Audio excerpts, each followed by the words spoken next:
श्रद्धाय श्रीगोप्यो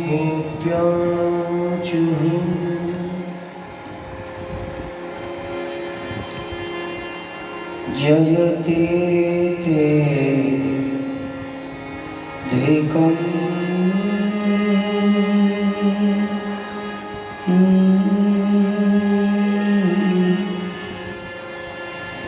जन्म ना ब्रजः जयति ते धिकं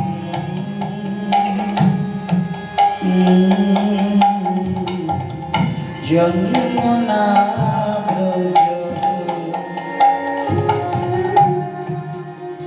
श्रयत इंदिरा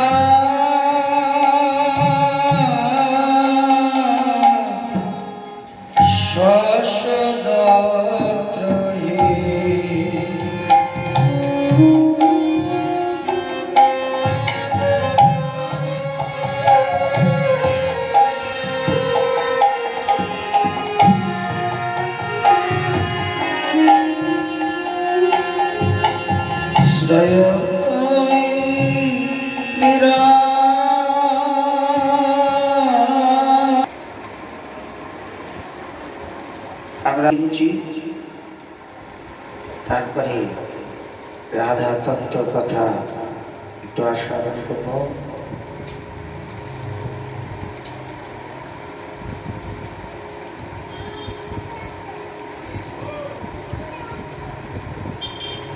রাধা তত্ত্ব হলো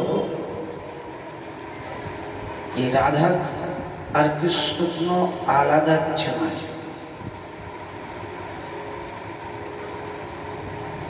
একই তত্ত্ব। রাধা কৃষ্ণ এক আত্মা দুই দেহ ধরি অনন্যে বিলাস রসয়াস্বাদন করি। রাধারানী শ্রীকৃষ্ণের সর্বশক্তির প্রকাশ। সর্বশক্তি মানে তার নিজ শক্তি। আবার সেই নিজ শক্তির মধ্যে প্রথম সর্বশক্তি, সর্বপ্রথম যাকে সৃষ্টি করেছিলেন কে? সেই রসরাজ রসবংশ শ্যামসুন্দর। দাপর যুগের যে শ্যামসুন্দর শ্রীকৃষ্ণ তার কথা বলছি না, যিনি রাধারানীকে সৃষ্টি করেছেন তিনি সেই অনাদি সত্য তেতা দাপর কলি এই চার যুগের মধ্যে নয়। এই চার যুগ যখন ছিল না, যখন জল ছিল না, স্থল ছিল না, এক কথায় কিছুই ছিল না, এজন্যই তাকে বলা হলো অনাদিরাদি গোবিন্দ। তিনি অনাদির মধ্যে যদি বলতেন গ্রন্থকার ব্রহ্মাজি, তাহলে কৃষ্ণ ভগবান হয়ে যেতেন আর ভগবানের অবতার হয়ে যেতেন। কিন্তু বলছেন না, না, কৃষ্ণ ভগবানের ঊর্ধ্বে, তিনি পরম ভগবান। ভগবানকেও সৃষ্টি করেছে সেই পরম ভগবান, অবতীর্ণ। আমরা যে কৃষ্ণের কথা বলছি সেই কৃষ্ণকে কেউ সৃষ্টি করেনি, তাকে কেউ তৈরি করেনি, তিনি স্বয়ং প্রকট, এই জন্যে অনাদি।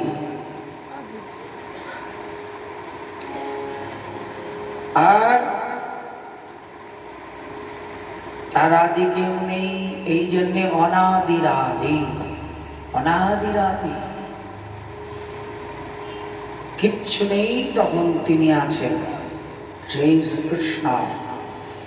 সেই শ্রীকৃষ্ণের প্রথম সর্বশক্তির প্রকাশ হচ্ছে শ্রীমতী রাধারানী। স্বয়ং ভগবান নিজে সৃষ্টি করেছেন। এই তত্ত্ব কথা আমরা পরে শুনবো, আগে মহিমা কথা শুনি।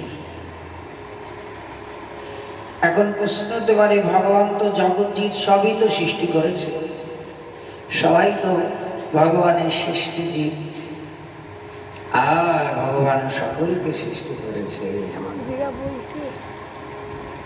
সকল যে সৃষ্টি হয়েছে সেটা ভগবানের তটস্থা শক্তি, ভগবানের প্রধান তিন শক্তি। অন্তরঙ্গা শক্তি মানে তার নিজ শক্তি, স্বরূপশক্তি। বহিরঙ্গা মানে মায়া শক্তি, আর তটস্থা শক্তি মানে জীব শক্তি। অন্তরঙ্গা শক্তি মানে তার নিজ শক্তি দ্বারা রাধারানীকে সৃষ্টি করেছে, আর তটস্থা শক্তি দ্বারা এই জগৎ ব্রহ্মাণ্ড বিশ্ব সৃষ্টি করেছে।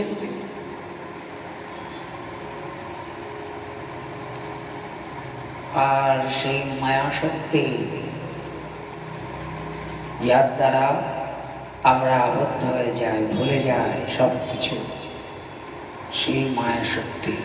মায়া শক্তি তারপরেই কার্যকারী হয় যিনি ভগবানকে সেবা করে না।